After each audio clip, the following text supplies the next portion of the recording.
Hello, this is Luciferia again. And this is Entropy. Today we're going to continue to talk about the Superman as an archetype. We discussed in our last video the idea of Nietzsche and his Übermensch, his Superman. And of course all of us sort of aspiring to be this way, a symbol of the evolved man, if you will. Continuing with Superman 3, there are other things that we would like to point out in this video. I want you to notice Superman's suit. When he turned bad, you could see his suit was darker. For us, this is a representation of the darkness, corrupt Abrahamism. When Clark separated from the bad and turned into Superman,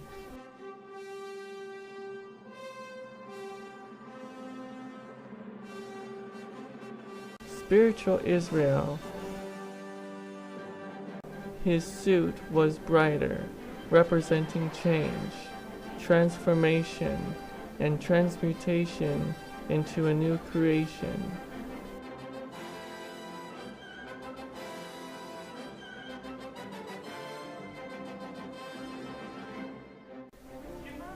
When I say Israel, I mean a spiritual race separating from corrupt Abrahamism of old. You could say this is the time of separation, or, quote, rapture. I come to separate the wheat from the chaff.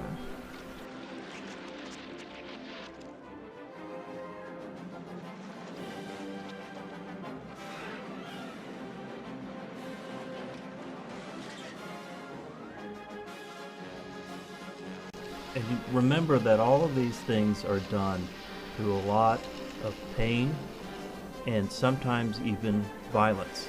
We have been so conditioned to be afraid of pain and violence by our very soft Western culture. A real transformation is going to be, those who transform, they are going to be required simply due to the nature of transformation. They are going to go through a lot of pain and suffering. This is unfortunately the way of this world and this universe. In order to transform, in order to evolve, in order to become a more enlightened being, you must have to go through hardship, through pain, and sometimes even physical violence in order to transform from this lower being to a higher sentient. This will be required of us, those of us who are striving towards this goal of the Übermensch, the Superman. And of course you can see that depicted in this movie where Clark and Superman are fighting against each other. The transformation is coming from the old to the new, from our shattered self to being whole, the transmutation of base metals into gold, from seeing the shadow on the wall, the demiurge, to seeing the real, the divine. There's an old Buddhist expression that goes, the moon in the water, the reflection of the moon in the water is not the moon. What we're seeing with the Abrahamism of today is only a reflection of the real thing, the real divine. What people are afraid to do is look within themselves to find this divine nature, because we are all part of this oneness. And you can deny it, but it doesn't mean it's not true. The reflection is not the moon. The demiurge reflection that we see that is worshipped by the Abrahamic religions is not the real thing. It's not the real moon. It's only the reflection in the water. As Clark separated from the bad, Superman, so does the Elohim separate from the corrupt. Abrahamism in its current form shall burn up in flames. The seed of truth from it shall spring, a new way, a new understanding, a new God rises, which is us. The point of our message is this: the ever-expanding mission of our people to strive towards the better understanding of their true nature, to nurture and to help bring about that nature is what good parents do, as opposed to the demiurge who keeps his, quote, children ever ignorant and dependent upon him. This is illustrated in the speech given by Jor-El to his son Kal-El, Superman, in the movie The Man of Steel. You will travel far, my little Kal-El, but we will never leave you, even in the face of our death. You will make my strength your own. You will see my life through your eyes, as your life will be seen through mine. The Son becomes the Father, and the Father the Son. People are always looking for God outside of themselves, when in fact the divine is within. This is about oneness.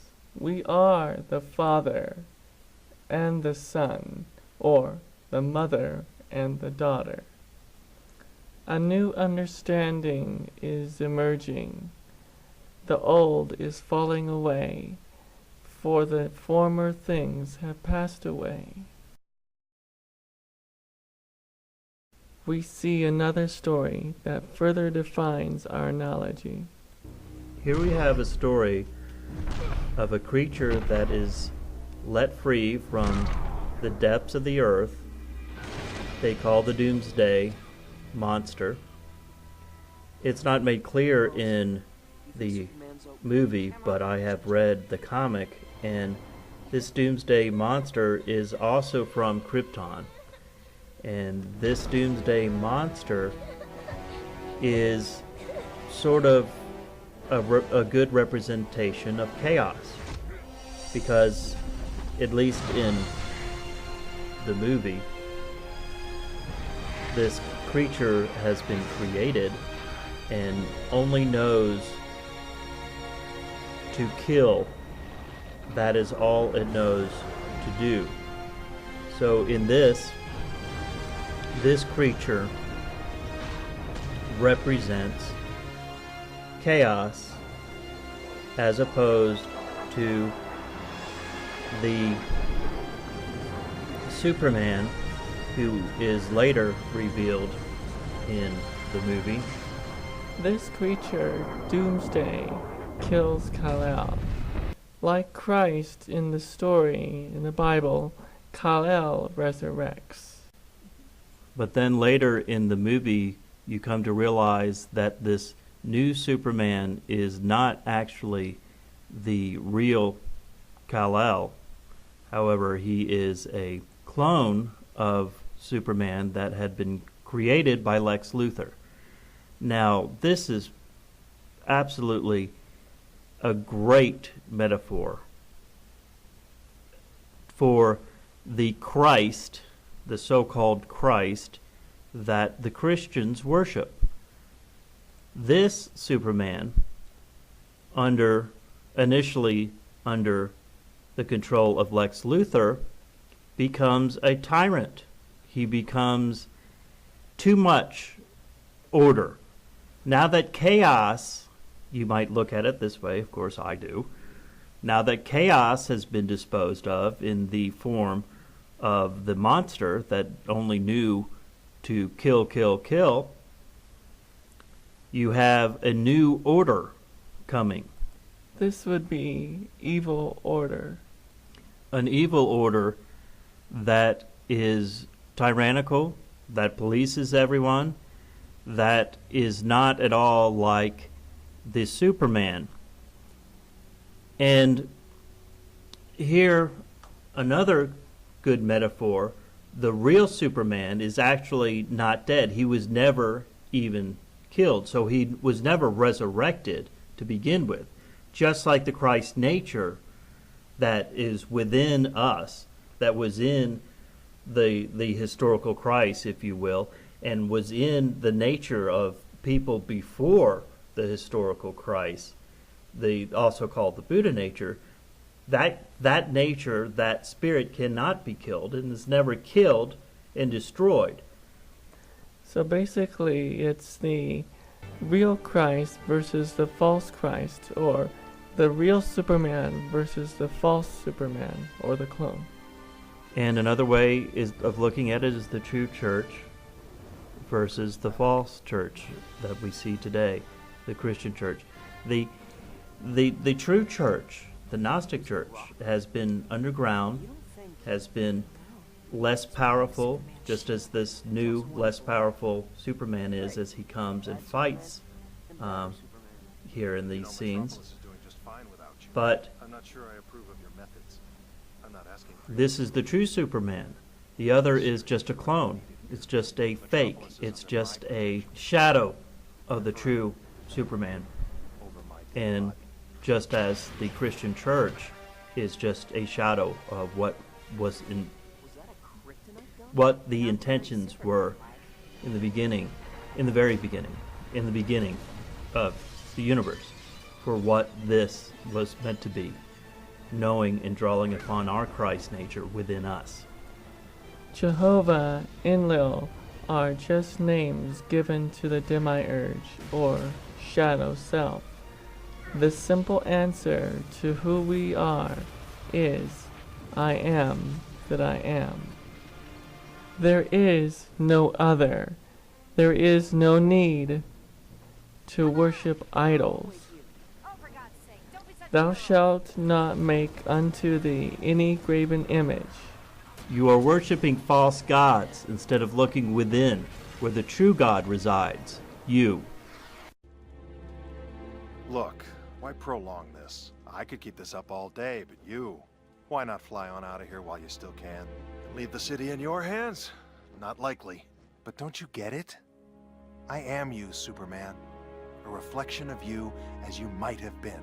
If I were raised by Luthor, if you were strong. You're self-righteous, misguided, my reflection in a cracked mirror. Suit yourself. The old shall pass away. The bad Elohim and Yahweh, are our shattered mirror. When made whole, we see our true self and know who we truly are. The great revealing. I am that I am. Aye, Ashir, Aye. You will give the people an ideal to strive towards. They will race behind you. They will stumble. They will fall.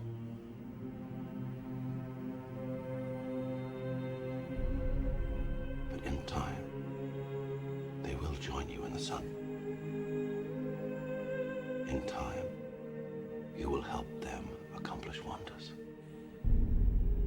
The biggest enemy is inside of you.